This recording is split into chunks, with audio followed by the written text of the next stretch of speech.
하나님 말씀은 출애굽기 19장입니다. 구약성경, 제가 가진 성경은 110페이지입니다. 19장 1절로 6절 말씀 제가 봉독하겠습니다. 이스라엘 자손이 애굽 땅을 떠난 지 3개월이 되던 날 그들이 시내 광야에 이르느니라. 그들이 르비딤을 떠나 시내 광야에 이르러 그 광야에 장막을 치되 이스라엘이 거기 산 앞에 장막을 치니라. 모세가 하나님 앞에 올라가니 여호와께서 산에서 그를 불러 말씀하시되 너는 이같이 야곱의 집에 말하고 이스라엘 자손에게 말하라. 내가 애굽 사람에게 어떻게 행하였음과 내가 어떻게 독수리 날개로 너희를 업어 내게로 인도하였음을 너희가 보았느니라. 세계가 다 내게 속하였나니 너희가 내 말을 잘 듣고 내 언약을 지키면 너희는 모든 민족 중에서 내 소유가 되겠고 너희가 내게 대하여 제사장 나라가 되며 거룩한 백성이 되리라. 너는 이 말을 이스라엘 자손에게 전할지니라. 아멘. 빛이 있으라. 예, 구약 성경학자나 이렇게 성경학자들이 구약에서 가장 중요한 사건 이 무엇인가 했을 때 물론 뭐 창세기 하나님께서 그 천지를 창조하신 사건 이후에 가장 중요한 사건은 출애굽 사건이다라고 합니다.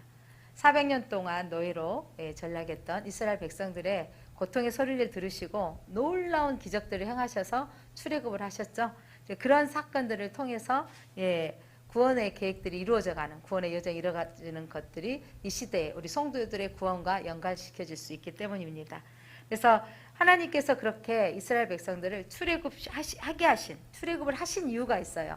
출애굽을 하신 이유는 그 오늘 본문에 나오는 이 오늘의 시내산 언약을 위해서 결국 그 언약을 통해서 하나님께서 이스라엘 백성을 이제 하나님의 나라 이제 나라를 구성하고자 하는 부분이고 그리고 이제 앞으로 펼쳐질 성막을 통해서 예배드리는 방법 결국은 이들을 예배하도록 하는 건데 그러기 전에 하나님과 오늘 이 시내산에서 이 언약식이 이루어집니다.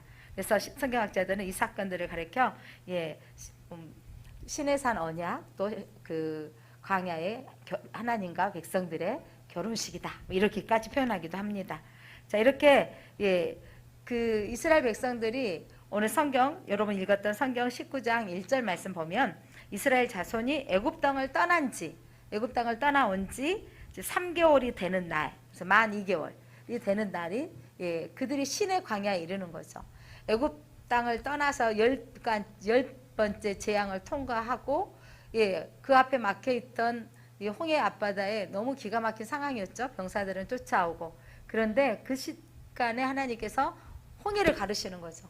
홍해를 가르시고 이스라엘 백성들을 마른 땅처럼 건너오게 하시고 뒤쫓아왔던 애굽의 병사들은 폭풍우 가운데 하나님께서 그들을 모두 수장시키십니다. 이 사건을 봤던 이스라엘 백성들은 이야 정말 하나님 대단하시다. 바다의 노래를 부르죠. 천지의 하나님 최고이십니다라고 하나님을 찬양하며 노래했는데 여러분 그렇게 나왔던 이스라엘 백성들 얼마나 들뜬 가슴으로 이 광야가 두렵지 않았을 겁니다. 3일 길을 가는 거예요. 아 내일은 괜찮겠지. 그래서 3일 길을 왔는데 물이 떨어졌는데 물이 없어서 그 광야길에 물을 찾는데 우물을 발견한 거죠. 샘물을 발견했는데 먼저 뛰어간 사람이 먹어봤는데 쓴물인 거예요. 여러분 이스라엘 백성들이 홍해를 건너면서 다들 이런 생각했을 것입니다. 이제 우리는 고생 끝 행복 시작 그리고 꽃길만 입이 될 것이다 라고 하는 거예요. 가끔 개업식에 보면 꽃길만 있게 하옵소서 뭐 이렇게 꽃길만 있기를 그리고 뭐 돈 부자 되라고 뭐 이런 뭐 이렇게 화분에도 막 이렇게 펼쳐져 있는 거 보면서 사람들이 이 사업을 시작하면 꽃길이 있을 것 같고 돈 벼락이라 그래요. 뭐라고 모르겠는 돈을 많이 벌게 될 것이다. 이렇게 하는 막 문구들을 보내주는 거예요. 잘 사라고 이런 거죠. 그러면서 무슨 사업을 하든지 간에 이렇게 새롭게 준비하고 하면 그런 일이 좋은 일이 생겨질 것이다. 기대감을 갖는 건데 웬만한 기대여야죠. 홍해가 갈라졌고 10가지 재앙 우리들의 장자들은 하나도 죽지 않았고 그런데 오늘 걸어가면 괜찮겠지. 내일 걸어가면 괜찮는데 3일에 물까지 떨어졌는데 물이 쓴물인 거예요. 그때 백성들이 원망하고 불평하죠. 이게 인생이 여러분 아무리 큰 기적을 봤어도요. 내 안에 현실적인 문제가 오면 우리는 거기에서 무너지고 맙니다. 가끔 우리 이런 생각들 제가 자꾸만 표현하지만 예수 믿기로 하고 교회에 나와서 감동이었어요. 야, 성가대 찬양도 요즘 할 수도 없지만 은혜가 되어지고, 야, 어쩜 기도는 저렇게 앞에 계신 분은 내 마음에 쏙 맞는 기도를 저렇게 하시는지 라고 하면서 목사님 설교는 뭔지는 잘 모르겠지만 참 위로가 되어지고 막 처음에는 그런 생각이 들어져서 했고 나에게 꽃길만 걷게 될 거라 생각했던 이스라엘 백성들처럼 그렇게 생각하는 거죠. 그런데 그렇지 않았어요. 이 3개월, 2개월 동안 걸어오는 가운데 마라의 쓴물을 만나고 또 음식이 좀 양식이 떨어진 신광야를 통해서 하나님은 계속 자기 계시를 하세요. 자기를 알려주시는 거죠. 너의 인생의 쓴물을 만날 때 기도해야 돼. 모세가 기도하면 낫지 않니? 물이 변해됐지 않니? 양식이 떨어졌는다고 너희를 원망하고 불평하지 마. 너희들은 이제 하늘에서 내려준 양식으로 먹어야 돼 라고 하면서 그들이 먹고 사는 문제는 하나님이 책임져 주시는 것을 보여주시는 거예요. 그런데 깨닫지 못하죠. 그리고 또 그들이 며칠 뒤에 몇 시간 뒤에 가봤더니 엘림에 놀라운 무물들이 있는 거, 그리고 오아시스가 있었던 것들을 발견하고 가나안을 맛보게 하시죠. 그렇게 나와서 또 물이 또 떨어져서 반석을 쳐서 너희들이 인생은 사는데 늘 갈급한 거예요. 정말 인생은요, 이것만 해게 직장만 들어가면 우리는 내 인생 꽃길이다 생각했는데 앵걸요. 직장 생활에서 그 다음 어려운 게 뭐냐면 사람과의 관계에서 부딪혔을 때 견디기까지 어려운 게 없는 거예요. 내가 이러려고 여기 직장이 왔나, 이런 관문들을 통과하는 거죠. 그래서 또 견디고 이기고 나면 또 진급이라는 문제가 있어지고, 또 결혼도 이 사람하고 결혼하면 나는 꽃길만 걸릴 줄 알았는데 시댁과 또 처가의 관계들 때문에 또 여러 가지 물질적인 어려움과 또 여러 가지 그 의견적인 충돌로 인한 갈등이 있는 거죠. 이런 우리의 인생이 어떤 그 텀이 생길 때마다 내게 놀라운 꽃길을 기대하지만 그렇지 않는 거, 왜 그렇게 되어지는지 오늘 말씀을 통해서 우리가 알아차림이 있었으면 좋겠습니다. 하나님께서는 성경에 보니까 일부러 하나님이 천지를 만드시고 애굽의 이스라엘 백성들을 이끌어 오시는데 길을 모르시겠어요? 그런데 하나님이 그 길들을 배열해 놓으신 거예요. 여러분의 인생이 내게 마라의 쓴물 같은 인생, 기대치가 되지 않는 인생들, 내가 뭔가를 하는데도 늘 갈급해 채워지지 않는 거, 재정이 이 정도만 됐으면, 그 연봉이 좀 작았을 때는 아유 과장님 정도 연봉만 되면 살 것 같죠. 과장님 돼보세요. 그 다음에 누가 보여줘요? 또 부장님이 보여주셔가지고 아직도 안 되네. 이렇게 늘 채울 수 없는 이 갈증이 나는 인생이에요. 그렇게 되어지는 인생들을 통해서 우리가 깨달아야 될 게 무엇인지, 여러분, 하나님께서 우리에게 그 갈급한 상황들을 통해서 하나님을 알기를 원하시고 내 과거에 생각했던 것들이 이제 하나님의 가치관으로 바꿔주기를 원하시는 겁니다. 이스라엘 백성들을 그렇게 이 2달 동안 그 여정을 인도하신 하나님이 오늘 이 시내산에 도착하게 하셨어요. 이것은 바로 모세를 부르셨던 장소였던 것입니다. 여러분, 그러면서 모세가 이 시내산에 도착했을 때, 시내 광야에 도착했을 때, 시내산으로 올라가는 거예요. 광야, 시내산 밑에 광야에 도착했을 때 오늘 성경에 그가 시내산에 올라갔던 이야기가 나옵니다. 여러분 성경 3절 4절 한번 같이 읽어볼까요? 모세가 하나님 앞에 올라가니 여호와께서 산에서 그를 불러 말씀하시되 너는 이같이 야곱의 집에 말하고 이스라엘 자손에게 말하라. 내가 애굽 사람에게 어떻게 행하였음과 내가 어떻게 독수리 날개로 너희를 업어 내게로 인도하였음을 너희가 보았느니라. 자, 이제 너는 하나님 앞에 산에 올라가서 모세가 하나님 앞에 음성을 듣게 된 거예요. 그러면서 이제 너는 내려가서 내가 너에게 해준 말을, 이제 할 말이 있거든요. 이 언약을 이스라엘 백성들에게 전해라. 그런데 이들이 누구의 집이라고 말하냐면 야곱의 집에 말하라. 또 이스라엘 자손에게 말하라 그랬어요. 여러분, 야곱의 집, 그러니까 야곱의 후손들이 이스라엘 자손이 된 거죠. 야곱의 이름이 이스라엘로 바뀌었고, 여러분 야곱이 이스라엘로 바꿔졌던 사건에 여러분 이름이 이제 너를 야곱이라 하지 않고 이스라엘이라 하리라. 이스라엘이란 뜻은 히브리 언어적인 문자적인 뜻은 하나님과 겨루어 이겼도다.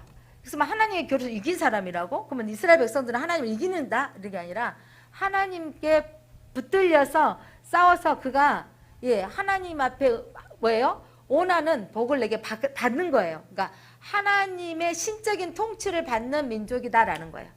하나님의 신적 통치를 하시는, 그러니까 지금까지 야곱이 자기 뜻대로 자기의 계획대로 살았던 야곱이 이제 그래서 도망자로 되어졌다가 자기의 가족들이 수가 태어져서 다시 왔을 때 에서와의 만남, 형과의 만남에 두려움이 있을 때 이제 내 선에서 넘어가는, 나는 할 수 없습니다, 하나님 선에 모든 것을 부탁합니다 라고 하면서 하나님께 간구하고, 그 다음에 에서와 화합하기까지 전에 두려움들, 내 인간의 모든 생각들을 내려놓는 기회가 뭐냐면 하나님과 부르짖고 기도해서 그가 그 이름이 바꿔지는 사건. 그래서 이스라엘이라 라고 이름 바꿔진 사건은 이제 내가 이스라엘은 하나님의 통치를 받는 사람입니다 라고 하는 고백인 거죠. 그래서 이제 그 야곱하고 약속했던 그 언약을 완성하는 오늘 본문의 말씀입니다. 뿐만 아니라 이 하나님의 사랑과 놀라운 구원을 이제 너희들이 지금까지 체험하지 않았느냐. 10가지 재앙 가운데 하나님께서 이스라엘 백성들을 보호하셨고, 그리고 홍해를 돌파하면서 보호하셨고, 지금까지 왔던 일이 만만치 않았는데 독수리 날개에 업어서 그들을 이곳 시내 광야까지 인도하셨다라는 거예요. 독수리 날개로 업어서 내게로 인도하였던 것, 여러분 그들이 그렇게 쉽게 왔던 길은 아니잖아요. 독수리 날개에 업어서 아무 문제 없이 온 것이 아니었지만 오늘 하나님께서 독수리 날개로 업어서 이곳에 인도하셨다고 하나님께서 말씀하신 건, 그 어려운 환경 가운데도 그때마다 하나님께서 뭘 주셨다는 거죠? 도움을 주셨다는 거죠. 피할 길을 주셨다는 거예요. 여러분의 인생이 오늘 여기까지 와 있는 것이 독수리 날개로 업어서 온 걸 믿으십니까? 여러분 독수리가요 정말 그 새의 왕이라고 봐야 되잖아요. 근데 그가 그 새끼를 훈련시킬 때 그가 새끼를 물어서 내 던진다 그러잖아요. 바닥바닥 잘 못하고 쭉 내려가면 독수리 날개를 업어서 쫙 보호하시는. 뭐냐면 이들이 뭐냐면 이 독수리 아기새가 잘 날도록 훈련시키는데 아까워서 내버려 두는 게 아니라 훈련장으로 내몰아내는 거예요. 심지어 막 이렇게 숨고 안 나오는 독수리가 있으면 독수리 둥지를요 이게 입으로 헐어버린대요. 빠져나가도록. 그래서 독수리가 떨어지면 그렇게 해서 또 그가 비상하도록 해야 되는데 못하면 또 쫙 업어줘서 그런 훈련이 되어서 이제 독수리 날개를 펴서 훈련할 때까지 오늘 이스라엘 백성들을 그렇게 일부러 내려뜨려드는 그런 환경을 하나님께서 배열하셔서 그들이 이제 하나님의 백성으로 살아가도록 인도하시는 거예요. 여러분의 인생 가운데 때로는 내가 원치 않는 일들이 생겨지고 감당하기 어려운 일이 생겨졌을 때 이때 여러분이 하나님이 나를 기억하지도 못하신 거 아닌가? 하나님이 나를 모르시는 거야? 이게 아니라 하나님께서 그 환경들을 통해서 여러분들을 훈련시키는 것이란 것을 믿으시기 바랍니다. 이제 그래서 이들을 이 산에서, 그리고 이제 모세가 이 산에 도착했을 때, 산에 올라갔잖아요. 이 광야에 도착했을 때 모세에게 언약하셨던 것을 이제 이루시는 사건이에요. 물론 아브라함에게도 약속하셨죠. 니네 자손들이 애굽으로 갔다가 4대가 지나면 오게 할 것이다. 이 말씀을 이루시게 하는 말씀이기도 하고요. 자, 이렇게 이루시는 말씀, 출애굽기 3장 12절 모세의 언약, 왜 하나님께서 이스라엘 백성들이 신의 광야로 인도하셨는지 3장 12절 한번 읽겠습니다. 시작. 하나님이 이르시되 내가 반드시 너와 함께 있으리라. 너가 그 백성을 애굽에서 인도하여 낸 후에 너희가 이 산에서 하나님을 섬기리니 이것이 내가 너를 보낸 증거니라. 모세를 부르셨던 장소가 어디십니까? 모세를 부르던 장소가 시내산입니다. 그 시내산에서 부르셨던 호렙산 떨기나무 가운데 임하시고 나는 갈 수가 없어요 라고 하는데 하나님이 내가 너와 함께 하리라. 너를 이스라엘 백성들을 애굽에서 구원해내서 이 산에서 제사 드리도록 하라. 이 산에서 예배 드리도록 하게 할 것이다. 이 일이 여러분 사람의 생각으로 감히 될 수 없는 일인 거예요. 당시에 최고의 제국이었던 이집트의 노예로 있는 그들을 누가 보내주겠냐는 거죠. 내가 무슨 능력이 있다고 하나님 그들을 내게 이곳으로 인도할 수 있겠습니까? 못합니다 라고 했는데 하나님이 내가 너와 함께 할 것이고 너의 지팡이를 사용하실 것이고 너에게 아론이 있다 라고 하시면서 가게 하셨던 거잖아요. 그렇게 순종하고 갔던 그 일들이 여러분 200만이라는 어마어마한 수가, 물론 이집트에서 여기 시내산까지 그냥 쉴 새 없이 빨리 오면요 하루에 뭐 8km 정도, 80km 정도 걷는다고 했을 때는 한 그렇게 오래 걸리지 않는 거리기는 해요. 한 15일 정도 걸릴 거리라고 하는데, 물론 이 엄청난 수가 짐승도 데려오고 노인도 있고 어린아이도 있고 하면서 이 여정 가운데 이 2달 석 달째 되는 날 이렇게 도착하게 하셨던 하나님. 그러면서 모세에게 이 산에서 하나님을 섬기리니 이 말씀을 이루게 하시는 것입니다. 하나님이 언약하신 것은 반드시 이루십니다. 하나님께서 아브라함에게 약속하셨던 가나안 땅으로 가게 하시는 이 언약을 성취하기 위해서 이 과정이 필요했던 것입니다. 그래서 이 이스라엘 백성들을 이 시내 산에, 이 시내 광야까지 오게 하셨던 것은 이 모세와 언약을 이루신 거죠. 그렇게 해서 이제 하나님이 오늘 이스라엘 백성들에게 하실 언약, 약속을 모세에게 들려주시는 거예요. 하나님이 들려주시는 이 언약, 약속은 여러분 하나님의 사랑의 고백입니다. 그래서 이거를 시내산 언약이라고 하고 광야의 결혼식이다라고 구약학자들이 말하기까지 하는데 5절, 6절 여러분 그 앞에 시내산 언약 이렇게 한번 성경 펜으로 한번 써놓으셔도 될 것 같습니다. 이 시내산에 사셨던 언약이라는 거죠. 자, 그래서 하나님이 언약식을 한 거예요. 이스라엘 백성들과. 자, 하나님의 사랑 고백을 하니까 이스라엘 백성들이 너무 감사해서 그렇게 하겠습니다 라는 언약식이죠. 자, 어떤 사랑을 고백을 하시는지 5절 6절 같이 읽겠습니다. 시작.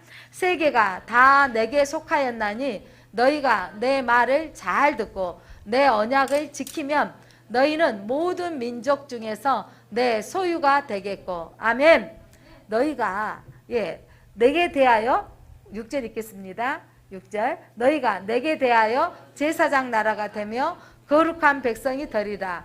너는 이 말을 이스라엘 자손에게 전할지니라. 하나님의 언약, 하나님의 사랑의 고백은 모세에게 먼저 알려주시는 거예요. 그리고 이 말을 모세를 통해서 이스라엘 백성들에게 전하라는 거죠. 자, 그 말이 뭐냐면 그 약속된 언약이 뭐냐면 하나님의 사랑의 언약. 여러분 이 사랑의 언약은 여러분 이 말을 나는 누구다? 세계가 하나님께 속하였다는 거예요. 하나님은 애굽을 나오게 하시죠. 대제국 애굽에서 나오게 하셨다. 이 세계가 누구의 손에 있다? 하나님 손에.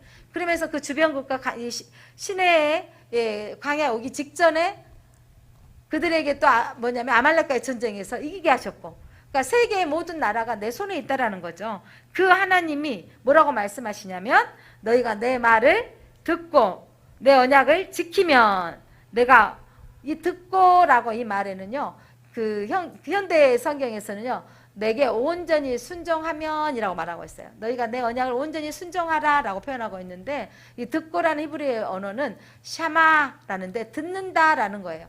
듣고 순종한다라는 마음이 포함되어져 있는데 듣는 것은 잘 경청한다라는 거죠. 잘 경청한. 또 다른 성경에서는 청종하면이라고 표현하고 있거든요. 여러분의 말씀 오늘 시간 들려주십니까? 잘 듣고 잘 청종하면 그 말씀대로 순종하면 내 언약을 지키면 하나님께서 내게 너희가 내 말을 민족 중에 모든 민족 중에서 하나님께서 어떻게 하신다? 첫 번째로 하나님의 언약이 뭐냐면 내 소유가 되리라. 자, 이 소유라는 단어 히브리어 언어는요 세큘라라는 말인데 잠가둔다의 보물 창고에다가 여러분 집안에 뭐 금고 하나 있으신가요? 있으신 분도 있겠죠. 네, 부자들이 그게 금괴도 넣어놓고 현금도 넣어놓고 막 금고 이게 잠가두다는 의미가 있는데 이 말은 뭐냐면 너희가 내 언약 말씀을 지키면 순종하면 청종하면 내가 너희를 나의 특별한 소유가 되게 하신다 이 말이에요. 자, 내 소유가 된다라는 것은 여러분 내 거야 이 정도가 아니라 특별히 뭐냐면 특별한 소유가 되게 하신다. 그래서 특별한 소유, 특별한 보물이다라는 거예요. 여러분 천지를 주관하시고 세계를 주관하시는 하나님이 너는 나의 보배야, 너는 나의 보물이야 라고 말하는다고. 여러분 누구 사랑하는 사람이 너는 나의 보물이야, 너는 나의 특별한 존재야 이렇게 사랑의 언어를 듣는다 얼마나 행복하겠어요. 그렇게 듣다가 우리 결혼하게 되죠. 저 사람이 나에게 특별한 존재인 거잖아요. 그래서 가끔의 여러분 전화번호에 어떤 사람들은 사랑하는 사람들을 호칭을 애칭을 썼는데 내 것 이러는 사람도 있더라고요. 이게 하나님이 오늘 나의 사랑이 너는 내 것이야 라고 포함하는 거예요. 너는 내 것이야. 그들이 그렇게 아름다운 백성이 아니고 여러분 하나님 수준이면 저 같으면 이랬을 것 같아요. 하나님 레벨에 맞는 민족을 택해야지. 하나님의 레벨에 맞는 당시에는 어떤 민족이 있겠어요? 애굽. 여러분 애굽의 문화는 지금 후손들이 그 문화 속에 지금도 후손들이 먹고 살잖아요. 최악의 빈민국가가 되었지만 그 지금 이 코로나 시대에 관광객이 없지만 그 피라미드를 보고 싶어서 스핑크스를 보고 싶어서 사람들이 얼마나 갑니까? 그만큼 그 당시에 어마어마한 민족이었다니까요. 하나님 정도면 여러분 세상의 눈은요 최고를 좋아하시잖아요. 하나님은 누구를 택하시면 됐겠어요? 애굽의 바로 왕을 택하여서 그를 더 강하게 하시면 모든 사람이 하나님 대단하시다라고 하셨을 것 같으시잖아요.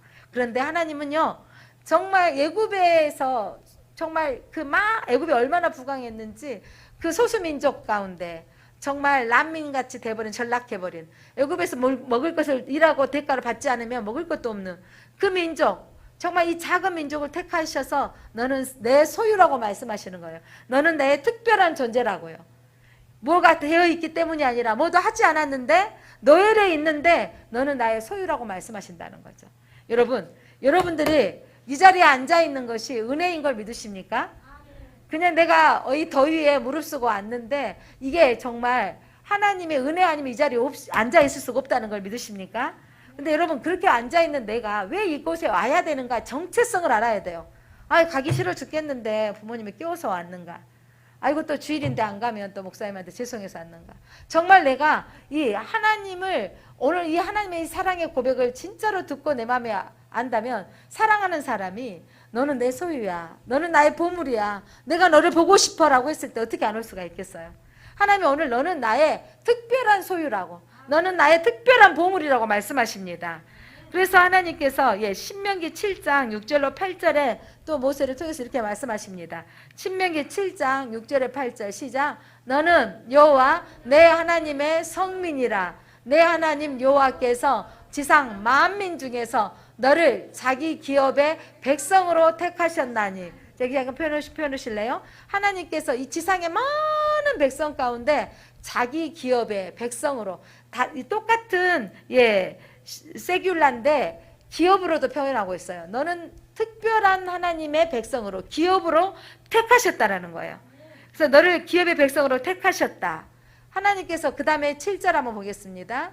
7절 여호와께서 너를 기뻐하시고 너를 택하심은 너희가 다른 민족보다 수요가 많기 때문이 아니라 너희는 오히려 모든 민족 중에서 가장 적으니라. 이게 하나님의 은혜입니다.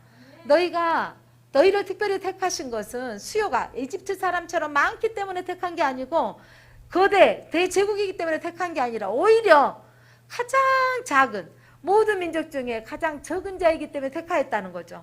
하나님 실수하신 거 아니실까요? 애굽을 통해서 택하셨다면 순식간에 하나님이 하나님 된 걸 증거가 되어질 것 같잖아요. 그런데 하나님은요 가장 우리 성경에 보면 미련한 자, 약한 자, 보잘것없는 자, 이 작은 이스라엘 백성들을 택하셔서 하나님이 하나님 되어진 것을 온 열방 가운데 드러나기를 원하십니다. 그래서 하나님은 이렇게 우리를 그렇게 택하여 주신 거예요. 8절 한번 보겠습니다. 8절 여호와께서 다만 너희를 사랑하심으로 말미암아. 자, 여기 중요하세요. 여러분 성경에 사랑하심으로. 여러분을 왜 택하셨다고요? 사랑하심으로. 이게 너무 중요한 거예요. 사랑하심으로 말미암아 또는 너희 조상들에게 하신 맹세를 지키려 하심으로. 누구에게 맹세하셨죠? 첫 번째 조상 아브라함, 그 다음에 야곱. 너희 후손들이 내가 너희 번성하게 축복하게 할 것이다. 야곱 말미암아 자기의 권능의 손으로 너희를 인도하여 내시되 너희를 그 종되었던 집에서 애굽왕 바로의 손에서 속량하셨나니 거기서 구원하셨나니 그들의 대가를 치르고 데려오셨나니. 하나님이 치르고 데려오셨어요. 여러분 이집트에 어마어마한 사람들을 죽이고 하나님이 그들을 데려오신 거예요. 그런데 예수님께서 우리 시대 신약시대 우리 성도들은 피값을 치르고 하나님께서 우리를 부르신 것을 믿으시기 바랍니다. 여러분 예수님의 피값으로 저희들과 저와 여러분이 구원되어졌습니다. 그래서 여러분 나는 하나님의 특별한 소유가 된 것을 기뻐하시기 바랍니다. 하나님 선언하겠습니다. 하나님의 첫 번째 사랑 고백이에요. 너는 내 소유가 되리라. 자, 나를 따라서 보세요. 나는 하나님의 특별한 소유입니다. 나는 특별한 보배입니다. 하나님의 특별한 보물이고 보배인 거예요. 여러분들이 사랑하는 사람과 만났을 때 너는 나의 보배야. 나는 특별한 사람이야. 내가 너만을 사랑할게. 이 말이에요. 하나님이 나는 너만을 사랑할게. 이 사랑의 고백을 하신 것입니다. 이 고백을 듣고 우리가 어찌 예배하지 않을 수가 있겠습니까? 예, 그리고 하나님께서 이제 너희가 내 언약을 듣고 내 말을 순종하면 예, 이제 내가 너희를 내 소유로가 되겠고, 두 번째 하나님 사랑의 언약이 뭐냐면 너희가 내게 대하여 제사장 나라가 되게 하며 너희는 제사장 나라가 될 것이다 라고 말씀하십니다. 제사장의 직무는 하나님과 백성 사이에 연결해주는 중보자예요. 백성들이 죄를 지으면 제사장 앞에 가잖아요. 양을 들고 가서 제사장님 제가요 또 죄를 지었습니다. 그러고 가면 제사장님이 하나님 배민숙의 죄악을 이 양에게 넘깁니다 라고 안수하면 내 죄가 양에게 들어가는 거예요. 그러면 이 양을 예, 잡아서 피를 뿌리고 예, 태워서 배민숙 죄악은 깨끗이 되어졌습니다 라고 하나님 배민숙이 죄를 씻었사오니 하나님 용서해 주시고 하나님께서 인도해 주세요 라고 그 역할을 하는 거죠. 그래서 중보자, 이 사람의 제사, 또한 대제사장은 1년에 한 번씩 지성소에 들어가서 1년 동안 이 민족적인 죄악을 고백하는 거예요. 그러니까 여러분 대표 기도할 때 하나님 우리 개인적으로 하나님 예, 육신의 정욕들에 살았던 죄악을 용서하시고 이 나라 대한민국과 세계가 하나님을 불신하고 믿지 않는 죄악을 용서하여 주옵소서. 이게 뭐냐면 제사장은 다 나만을 위해서 기도하는 게 아니고 백성을 위해서 기도하는 거고 타인을 위해서 기도할 줄 아는 사람인 거예요. 그래서 이 제사장 나라가 되게 한다라는 기능은요, 하나님의 복이 이 백성에게 흘러가게 하는 거죠. 이 시대로 표현한다면 제사장들이 해야 될 일이 뭐냐면 이스라엘 백성, 이 작고 초라한 이스라엘 백성들을 택하셔서 하나님을 예배하면서 받았던 은총이 큰 걸 보면서 많은 사람들이 하나님께로 돌아오는 축복의 통로가 되게 하는 거예요. 이들의 백성이 여러분 이제 가나안 땅을 정복하게 됐을 때 여리고성에 있던 기생이 그 소식을 들었잖아요. 소식을 듣고 정말 이집트에 나온 이스라엘 백성들이 하나님은 대단하시다. 천지, 천상하지에 가장 뛰어나신 분이시다 라고 고백하는 거예요. 그렇게 고백하면서 하나님 믿게 된 거잖아요. 이가 제사장 나라이기 때문입니다. 여러분이 제사장 나라로 산다라는 것은 하나님이 여러분에게 특별하게 우리 반주자로 설이라자 몇 개 세워줘서 우리가 예배할 수 있도록 반주해주고 얼마나 감사해요. 이 재능을 하나님 앞에 쓰는 거죠. 이래서 모두가 함께 예배할 수 있도록 이게 뭐냐면 내가 제사장 직무로 감당하는 거예요. 여러분들이 헌금 위원으로 하나님의 봉사하고 섬겨지는 것이 하나님 내가 제사장 직무로 섬기는 뿐만 아니라 여러분들의 시댁과 또한 친정에서 믿음의 사람이기 때문에 마땅히 좀 더 우리가 섬기는 것도 정말 믿는 사람이니까 다르구나. 이렇게 하는 것도 제사장 나라로 사는 거예요. 제사장으로 사는 것은 여러분이 받은 복을, 여러분이 받은 재능을 나누며 사는 거죠. 찬양대, 우리 교회가 여러분 교회 찬양하고 찬양대 세워지는데 여러분이 내게 엄청난 달란트가 뛰어난 건 아니지만 찬양이 좋고 하나님이 주신 달란트를 내가 하나님 앞에 드리면서 함께 찬양할 수 있는 거, 이것 또한 제사장 나라로 사는 거예요. 앰프를 또 담당해주고 지금 또 밴드를 통해서 이렇게 섬길 수 있게 하는 것은 하나님 그들에게 재능을 주셔서 그들을 섬기게 하는 것입니다. 여러분이 하나님께서 재정을 주시는 것, 이것들이 나만 살게 하는 게 아니라 다른 사람을 섬기는 거예요. 오늘 기도 중에 여러분 제가 일부 예배 때 기도하면서 헌금 기도하는데 여러분이 드려지는 이 헌금들이 여러분 하나님께서 생업을 주셔서 직장에 다니게 하신 것이 하나님이신데 여러분이 내어지는 이 11조가 왜 11조를 내야 안 내야 되느냐 뭐 이렇게 찬반이 있지만 여러분 아브라함 때로부터 시작되어졌던 이 11조를 통해서 여러분 이 11조를 통해서 하나님의 제사장들을 섬기는 일을 했고요. 또 그 일로 여러분 드려진 헌금으로 제사 드리고 나면 여러분 그 음식들을 나눠 먹었잖아요. 함께 공급하고 함께 먹는 거, 교회의 행사를 같이 나누고 할 수 있는 일로 쓰여진 뿐만 아니라 열방으로 여러분이 내어지는 이 헌금의 11조가 여러분 교회의 11조가 우리 교회에서는 인도로 또 필리핀으로 캄보디아로 여러 선교사님들에게 여러분 이렇게 보내어지고 있는 거예요. 태국으로 이렇게 저희들이 이 동남아 선교에 이렇게 뿌리고 있습니다. 하나님께서 그렇게 할 수 있도록 하시는 것이 여러분이 제사장 나라로 사는 거예요. 내 헌금만으로 되지 않지만 우리가 연합해서 되어졌을 때 여러분 이스라엘 백성들이 하나님의 구원 백성 삼아주셔서 하나님이 함께 하신 민족인 것을 알게 하고 그 하나님을 많은 민족이 믿게 하셔서 대한민국이 하나님 믿고 있잖아요. 하나님께서 이렇게 우리를 통해서 제사장 나라로 되어져서 살기를 원하십니다. 여러분들이 주신 달란트는요, 여러분들이 나누며 살 때 여러분이 하나님이 함께 하시는 백성이 되는 것입니다.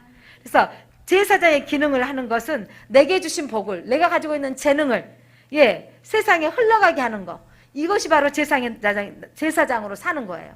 자, 이 약속은 아브라함에게 하셨던 약속이에요. 아브라함을 하나님께 부르셔서 축복해 주셨던 언약의 메시지. 창세기 12장 1절로 3절 한번 말씀 보겠습니다.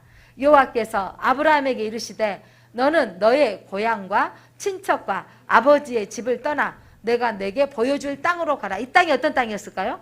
아브라함이 한 번도 가보지 않은 땅이에요. 바로 이 가나안 땅, 이스라엘 땅인 거예요. 그곳으로 가라. 2절 말씀 보겠습니다.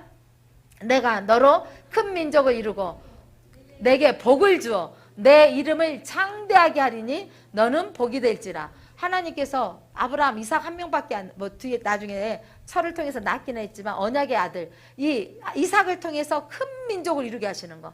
한 명 주시면서 큰 민족을 이루게 하셨는데 너의 이름을 창대케 하리라. 하나님께서 그렇게 하신 이유가 있는 거예요. 3절 읽겠습니다. 3절 시작.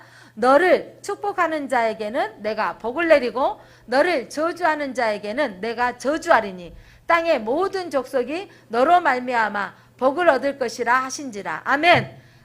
아브라함을 축복하는 자에게 축복을 내리고 너를 저주하는 자에게 너를 저주하리니.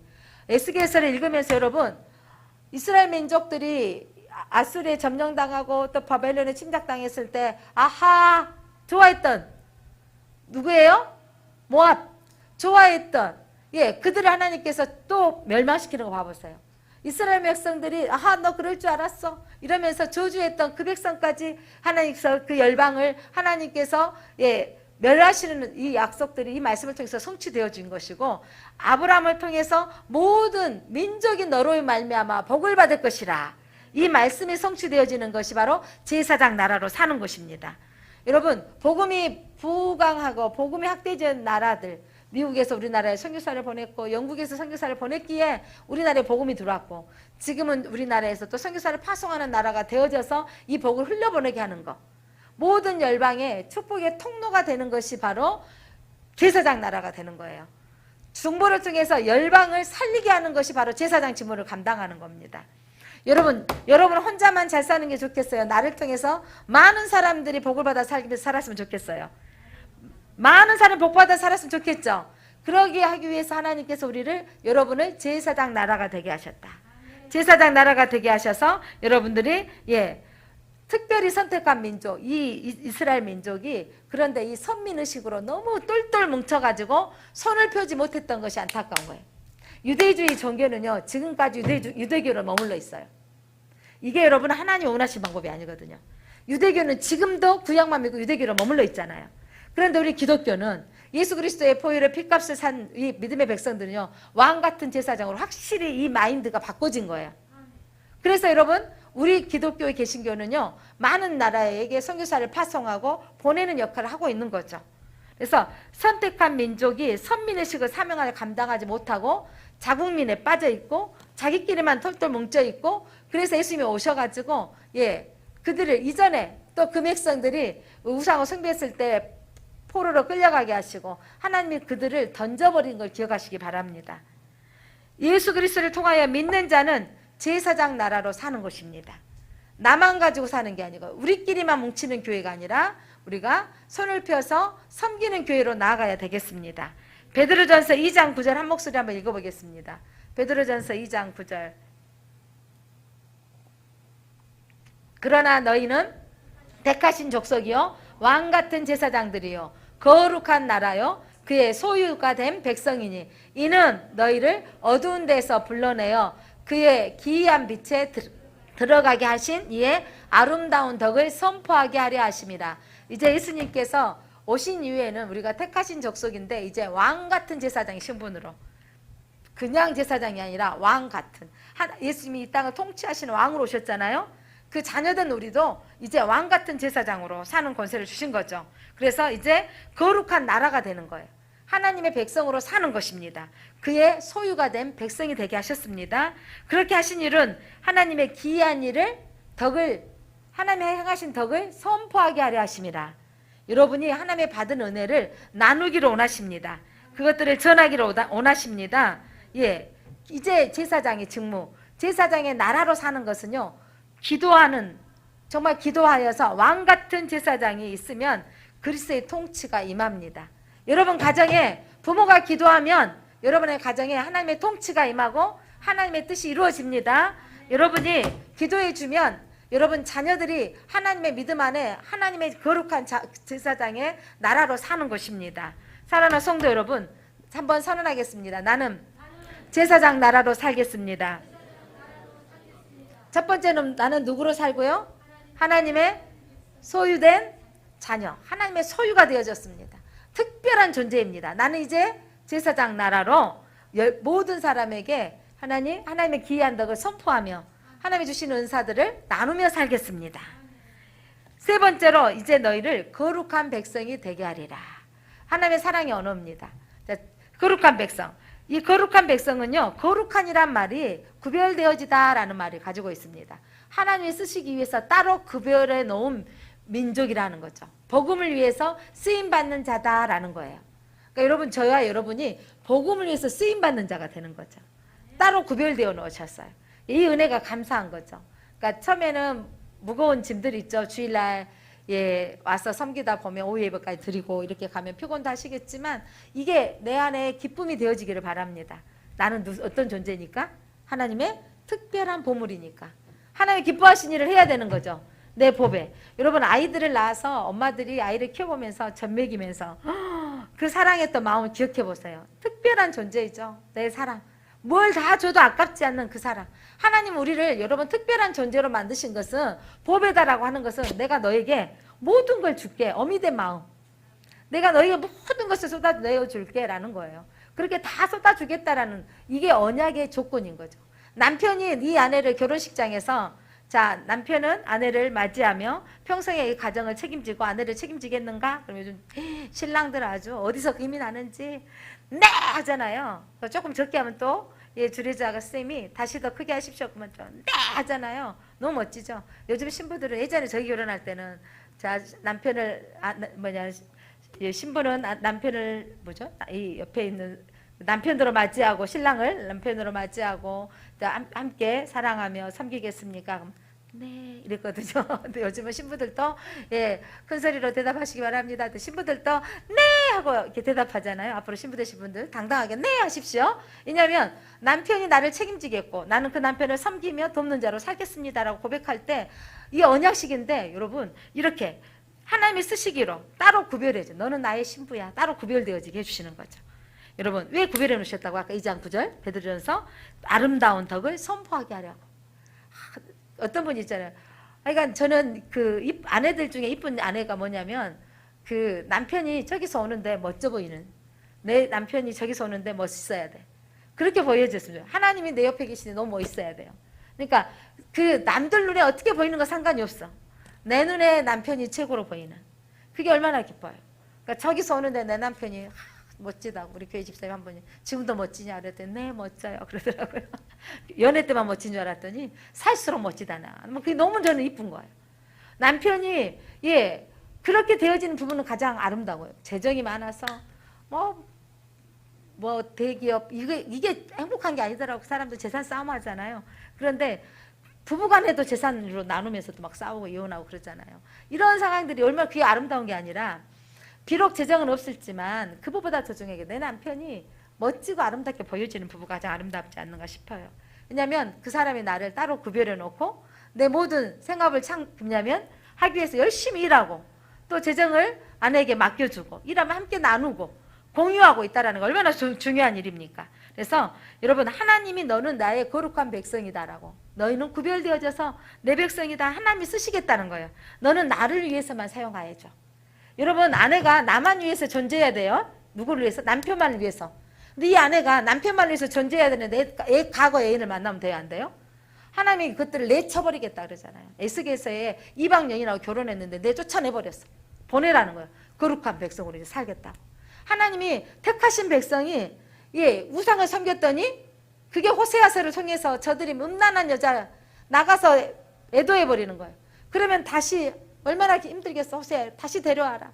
데려오면 또 나가버리는 거예요. 또 데려와라. 이게 뭐냐면 호세아를 그렇게 하셨던 것은 이스라엘 백성들이 우상을 섬기는 모습을 호세아를 경험하게 하신 거예요.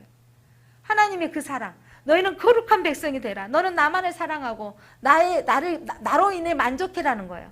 사랑하는 성도 여러분, 남편만 만족하시기 바랍니다. 남편만 사랑하시기 바랍니다. 또한 남편도 마찬가지. 아내만 사랑하시기 바랍니다. 아내만 보여지기를 바랍니다. 다른 사람 보이면 이거는 이미 이제 끝나는 거예요. 그래서 하나님이 오늘 우리를 거룩한 백성이 되어지도록 복음을 위해서 쓰임받는 사람. 여러분, 하나님만을 위해서 쓰임받는 자가 되기를 원하시는 거예요. 8절. 그랬더니 하나님이 너희는 내 소유야. 내 사랑하는 특별한 존재야. 보배야. 두 번째로 너희는 제사장 나라야. 너희는 나의 거룩한 백성이야. 라고 선언해 주었더니 이제 내려와서 이스라엘 백성들에게 하나님의 말씀이 이렇게 언약하셨습니다. 라고 선언해 줬더니 백성이 어떻게 했는지 시작. 백성이 일제히 응답하여 이르되 여호와께서 명령하신 대로 우리가 다 행하리이다. 모세가 백성의 말을 여호와께 전하매 다 행하겠습니다. 라고 한 거죠. 여러분, 신부는 남편을 인정하고 평생에 따르며 순종하겠습니까? 네, 행하겠습니다. 이런 언약식이 성취되는 거예요. 얼마나 모세가 감동이 있겠어. 아마 눈물 났지 않았을까 싶어요. 여러분, 이 어려운 2개월 동안에 험난한 일들이 있었지만 이곳에 와서 하나님의 사랑의 언약, 너는 나의 특별한 보배고 내가 너의 언약, 내가 너를 사랑한다. 너는 거룩한 제사장 나라가 될 것이며 거룩한 백성이 될 것이다. 하나님 그렇게 행하겠습니다. 라고 언약식이 성취되는 거예요. 이게 바로 이 19장이 이 언약식은 어마어마한 언약식인 거죠.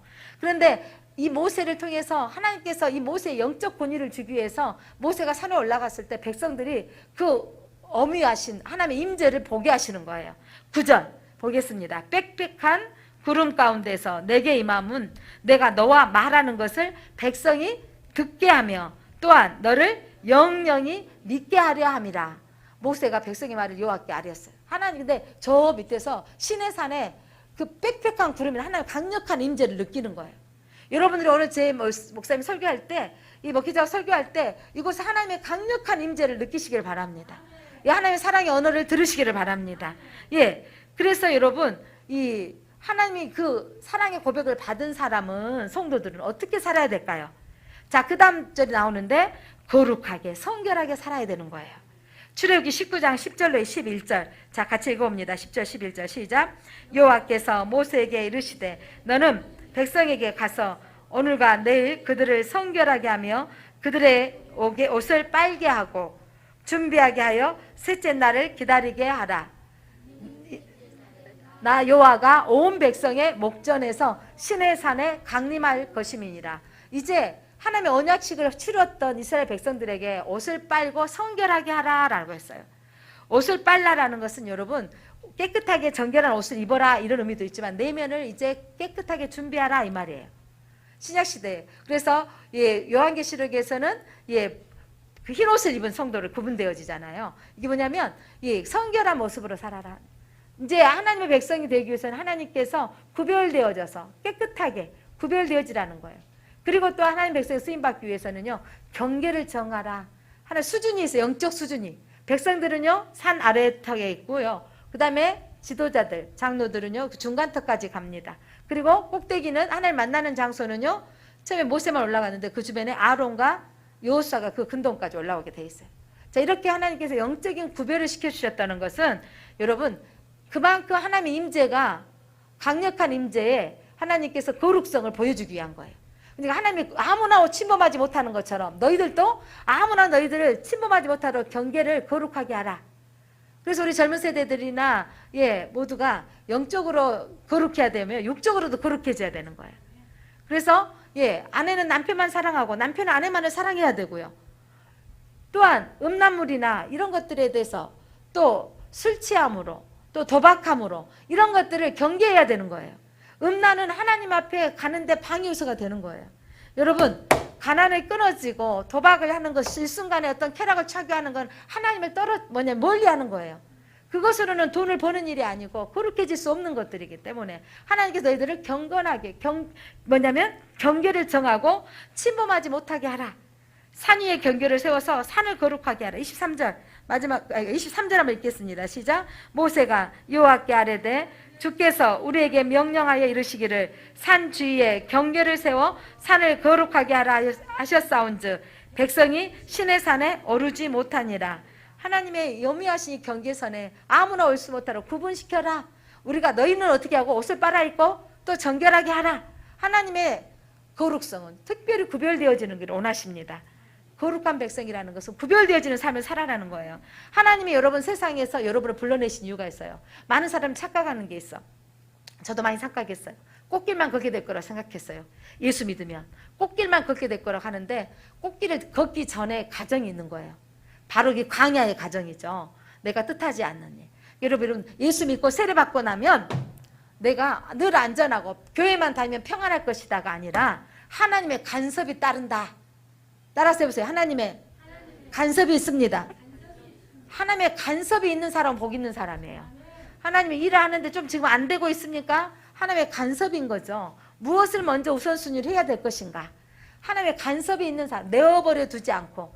여러분, 택하신 백성은 간섭하세요. 그러니까 우리가, 저는 그걸 그렇게 가끔 운전하다가 순간 이렇게 사고 날 때마다 하나님의 간섭하심으로 받아들여요. 그래서 다음에 더 큰 사고를 막아주시는 것으로. 그래서 하나님 감사합니다. 더 큰 사고.